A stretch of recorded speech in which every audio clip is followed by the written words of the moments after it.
look at the origins of the King's move, right? If you look at the origins of the King's move, both the guys that utilised this first, and particularly Zakowicz, George Zakowicz had a short arm, super short.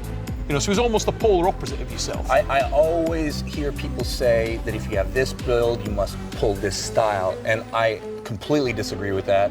I think that any build can pull in any style, so long as you understand the theories. Yeah. I want to talk about one more angle that, in my opinion, is super vital in the King's move, and it comes through pronational strength and the way that you open.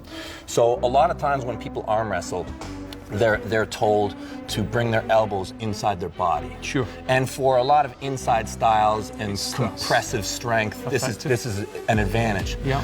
But in a King's move, to have your elbow inside your body is not good to create the pronational lock that we're looking for.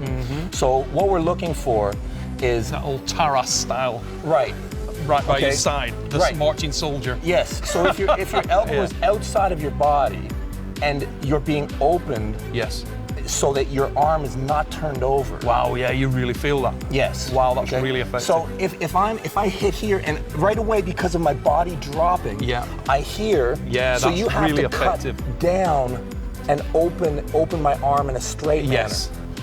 Your ability to run so much more effective there. I'm not getting any access. Right. And so that's why a lot of times when people are always moving their elbows inside and out in an arm wrestling match. Yeah. Inside typically means inside. Outside typically means outside styles of arm wrestling. Yeah. King's move is the furthest on the outside. Flop wrist is the furthest on the inside. Yeah. Right. So when you're setting up King's move, be ready to have that outside elbow outside the body and drag and set that angle so that you have to open straight, not turned over. That's really good. That's really fascinating, yeah. That's why it's such a difficult. That's actually really effective. To pin conventionally. Yeah. That's why he's saying the furthest outside is a King's move, the furthest inside the flop. That's why a flop technically can be effective against a King's move. Yeah, but it's who gets to spot first, right? The really cool thing about arm wrestling is it's believed by most people that the post is the king of hand control. You know, whoever has the high hand dictates the entire flow of the arm wrestling match. But with a strap, things get changed because you have access to so many different things, like grip, like pronation.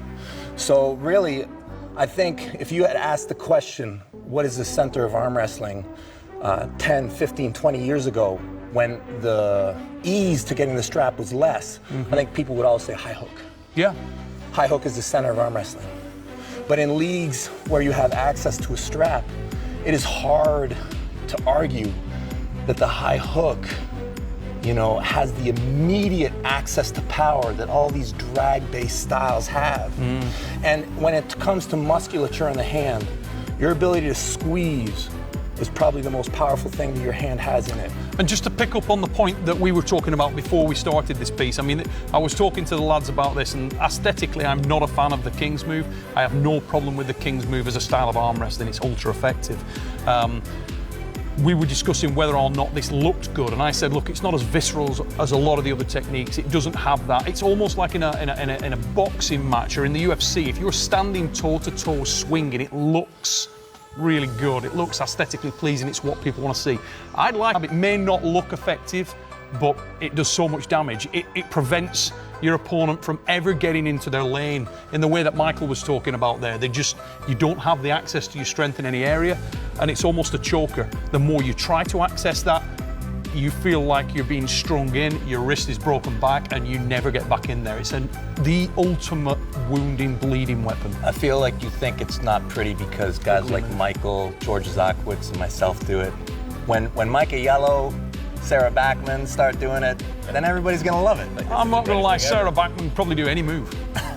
That's the most beautiful arm wrestling move I've ever seen. It's definitely more aesthetically pleasing than anything you buggers do, I'm not gonna lie.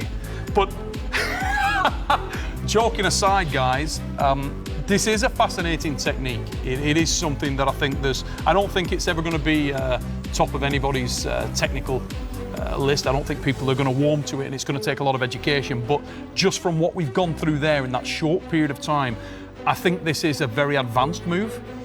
And I think it's a move that does have a lot of nuances, a lot of very specific elements. But Well, also, once the match stops, there are so many adjustments that are being made. People think, oh, you're sitting there holding. No, you're countering, you're rising, you're bumping side pressure to see where you have access, right? But the pronation, the constant, just that little adjustment. And in that it just position, keeps you're going. looking for the finish. So you said this isn't my finish; it's my precursor. It's the wounding technique, and then I'm going to finish with. I'm going to transition press most of the time.